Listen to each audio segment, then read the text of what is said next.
And those of us who are 70 plus, we'll take care of ourselves, but don't sacrifice the country. Republican lawmakers are losing their damn minds. They are now in the sacrifice grandma to save the market stage of capitalism. Literally. Watch this clip of Lieutenant Governor of Texas, Dan Patrick, on Tucker Carlson's show on Fox, and just listen to what he has to say. And, you know, Tucker, no one reached out to me and said, as a senior citizen, are you willing to take a chance on your survival in exchange for keeping the America that all America loves for your children and grandchildren? And if that's the exchange, I'm all in. And that doesn't make me noble or brave or anything like that. I just think there are lots of grandparents out there in this country, like me, I have 6 grandchildren, that what we all care about and what we love more than anything are those children. And I want to, you know, live smart and see through this, but I don't want the whole country to be sacrificed.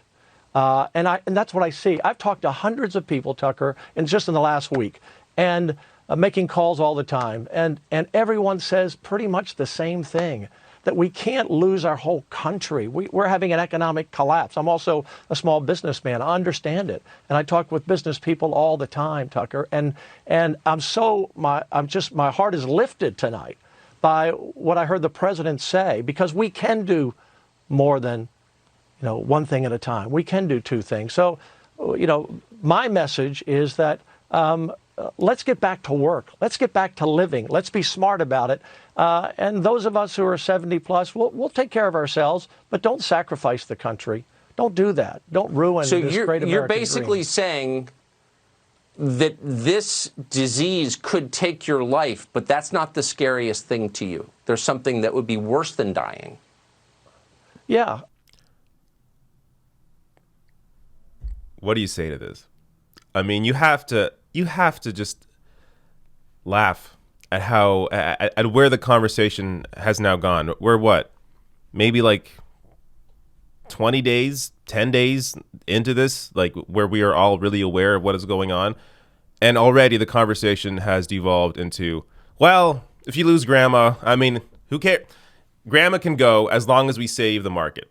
As long as the country, when he says, I don't want the whole country to be sacrificed, understand he's talking about businesses. He's talking about what he views America as, capitalism.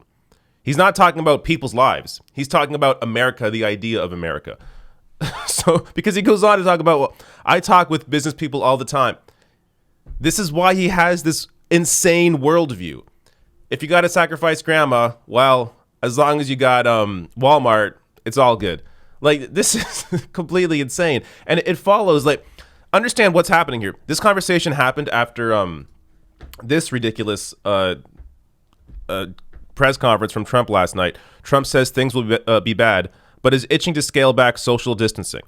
So right now he is essentially fighting people in his own administration, telling him that people have to stay home. You have to continue social distancing. You can't go back to work. Meanwhile, Trump is trying to fight them and say, no, we should all go back to work. Let's get back to normal. There is no back to normal. The virus spreads person to person through human contact, through breathing. So there is no getting back to normal. And also, it's completely incorrect to say that the virus only affects people that are older. So even if you want to take on this absurd worldview, which God help you, no one should have this crazy worldview that sacrificing your grandparents is perfectly fine. But even if you want to take that on, the virus doesn't just affect them. It affects everybody. There are people in their 20s, people younger that have that have passed away over this virus. So it's not just affecting people that are older. And again, even if it was, this is a completely insane conversation to be having, to tell people that we should be getting back to work because, wow, we need to save America.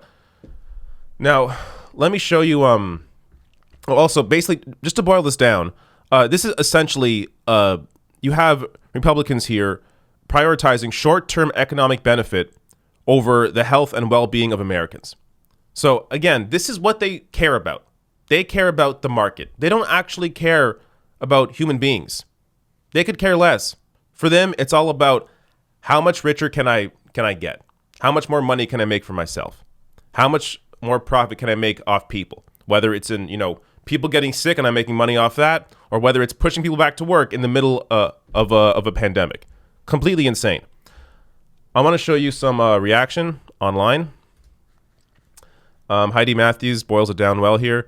Boomers be like, I went to Vietnam so I could die for Applebee's in my 70s.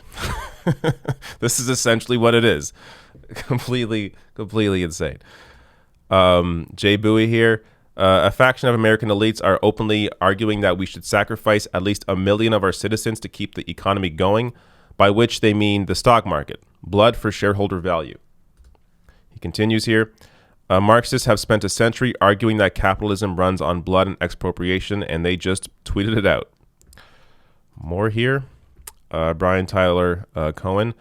We've sure come a long way from Obamacare will kill our nation's cherished seniors to, okay, we need the olds to die because the stock market is too low and we have an election coming up. One more here. Gabe Ortiz. The All Lives Matter crowd is awfully quiet this morning about Dan Patrick's suggestion to sacrifice Nana and Tata to save Chipotle stock.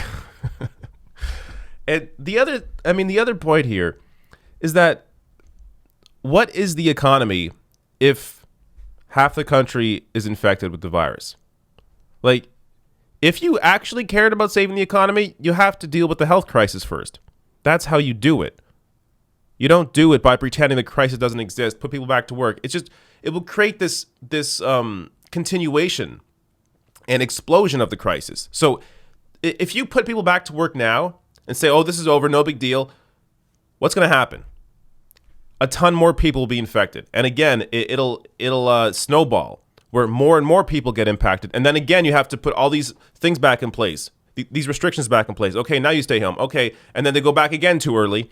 Well, again, it snowballs again until it affects everybody. You have to deal with it seriously now. You have to take extreme measures now because there is no going back. You have to actually the only way to get rid of it is for people to stay home, and the people that are already infected, the healthcare professionals deal with those people, and then it can slowly die off as less and less people get infected by the virus. But if you're pushing people back to work when a lot of times they don't even know they have it, a lot of people aren't showing symptoms. A lot of people will have it for 2 to 14 days before they actually show anything. And they could be infecting all the people around them. And then they have it, and then the people that are around them will show symptoms, and they'll get it seriously. And again, this entire discussion is completely insane from conservatives here. And I really don't like it. We're again barely into this. So imagine what the conversation is going to be like next week or the week after. We don't care about Governor Cuomo. This keeps popping up. Jesus. Whole other story. But like at some point